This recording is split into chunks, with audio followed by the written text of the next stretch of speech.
you came to see me. Oh, Patty, your garden is so beautiful. Oh, Hi, everyone.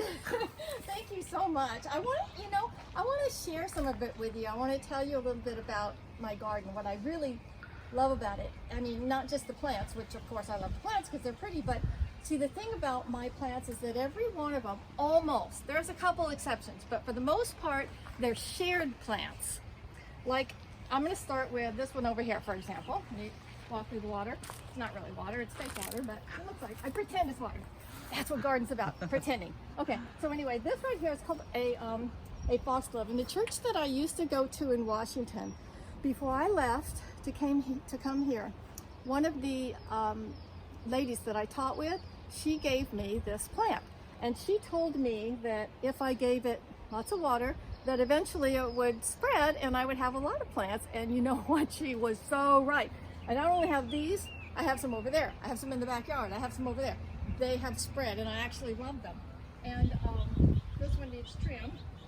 And it spreads from the seed, and I'm going to give this to you in case you want seeds, Miss Nancy. But Awesome. it's called a foxglove, but you know, I call it, it reminds me of how kind that she was to give it to me, so I call it my kindness plant. And whenever I see it, I always remember, what was her name? Oh no, just kidding. I remember her name. Her name was Abby. So I always remember Abby and the kindness of Abby. And so I have one here for you. I'm going to share this with Oh, you. thank And maybe you. you'll do the same. And you know, when you have flowers, you could share them with somebody else too. Thank Anyway, you. that's my kindness plant. Almost all of them are shared. Like this one here. This is a, boy, it needs cut. A salvia that came from my niece in Indiana.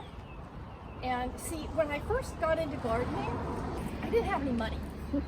I wanted plants, I had no money. And so I came up with this idea for what I called a friendship garden. And I told my friends and family that whenever they would come to visit me, they had to bring me a plant. So I thought it was a great idea because I got a lot of free plants and they fell for my evil plan. And they brought me plants and I kept them, and some of them I still have, like that salvia and that foxglove. I've kept them for years and years. And so it was for me, it worked out really nice. I've got coreopsis over there from my sister in Florida, and just all kinds of things. And I look at them and I think about my love for my friends and how they shared with me. And I think probably my favorite example of sharing, so these lilies here, these were a gift to my mother for her birthday, her last birthday. And after she passed on, I took them. I decided, you know, well, she told me she wanted to share anything in her garden with me. So that's what I picked. And so I dug them up and I brought them here. I don't know what they're called, but I call them love lilies. And they just happen to be in bloom right now.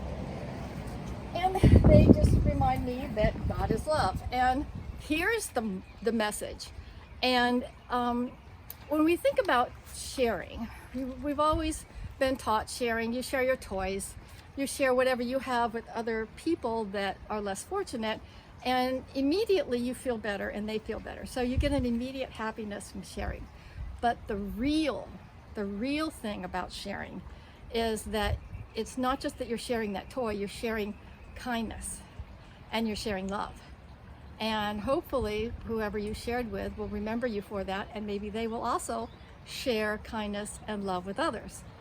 So that's the thing about sharing that makes it so wonderful, okay? And so always remember, you're sharing kindness, you're sharing love, and God is love.